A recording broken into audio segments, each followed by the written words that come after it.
नमस्कार. आज आपण साई सेवा मल्टीस्टेट अपेक्षेपेक्षा अधिक असं यांचं ब्रीद वाक्य आहे, हेडिंगच आहे. म्हणजे आपण ठेवलेल्या ज्या रकमेपेक्षा जास्त रक्कम देण्याचा यांचा दावा वादा आहे, हा आज फसवा ठरत आहे. अशी अनेक सभासदांमध्ये, या गुंतवणूक करणाऱ्यांमध्ये या गोडस वाक्याला आपण म्हणतो लालचीपणाद्वारे अथवा आपल्या ठेवी सुरक्षित राहतील या दृष्टीने सर्वांनी गुंतवणूक केली खरी, परंतु आज हे 1 आठवडा झालं कार्यालय हे बंद आहे.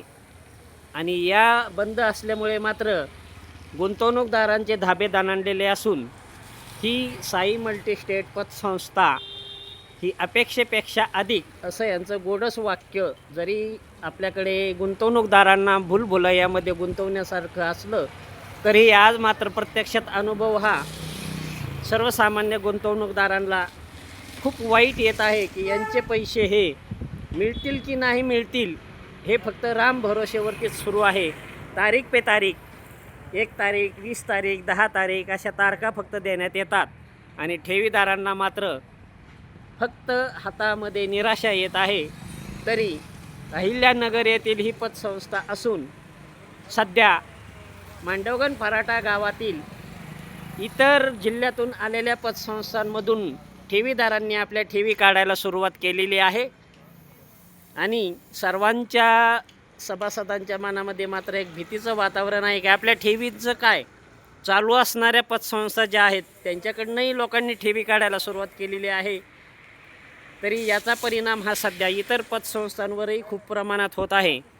तरी सर्व सभासद गुंतवणूकदार यांना आपल्या पैशाची चिंता लागलेली असून पैसे मिळतील ही फक्त आशा आहे. परंतु प्रत्यक्षात आपण पाहतो अहिल्यानगर जिल्ह्यामध्ये आत्ताच मध्ये एक मोठा अवतडे यांचा घोटाळा झाला. त्याचंही नवीन वातावरण गरम राहतं आणि नंतर मात्र कोणी आंदोलन करणारे हे सर्व लोक शांत होतात आणि गुंतवणूकदारांना मात्र न्याय हा खरंच मिळतो का हेही एक प्रश्नचिन्ह निर्माण होतं.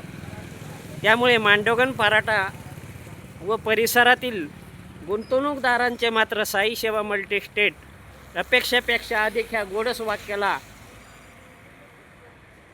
त्यांनी जी गुंतवणूक केली त्या गुंतवणुकीचं मात्र सध्या गंगाजळी झाल्यासारखी त्यांना शंका येऊ लागल्याने सध्या मात्र चिंतेत आहेत गुंतवणूकदार. आणि त्यांच्या अपेक्षावर या साई सेवा देवाच्या नावाने अपेक्षेपेक्षा अधिक असे गोडस वाक्य वापरून मात्र त्यांच्या ठेवींवर पाणी सोडावे लागते की काय.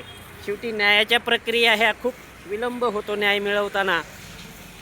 आणि यातील काही संचालकांनी आपल्या प्रॉपर्टी मात्र इतरांच्या नावाने केलेल्याही असू शकतात. अशा प्रकरणामध्ये होत असते. शेवटी कोणतीही पतसंस्था ही गुंतवणूकदारांचे पैसे देऊ शकत नाही. त्यावेळी मात्र नक्की सर्वजण मिळून असा आपण थोडक्यात गुंतवणूकदारांचे पैसे देण्यास यशस्वी होत असतात असे समजावयास काही हरकत नाही. तरी सध्या मांडवगण फराटा येथे विविध पतसंस्थांमध्ये गुंतवणूक करणाऱ्यांचे धाबे दणाणलेले असून सर्वांच्या मात्र अपेक्षा ह्या फेल होत असल्याचे जाणवते. आणि इतर पतसंस्थांमधून लोकांनी आपल्या ठेवी ह्या काढण्यास सुरुवात केलेली आहे. या एका पतसंस्थेचा परिणाम मात्र इतर पतसंस्थांवरही होऊ लागला आहे. त्यामुळे काहींनी सोने तारण असेल, काहींनी आपल्या ठेवी ठेवलेल्या काढण्यास सुरुवात मात्र केलेली आहे.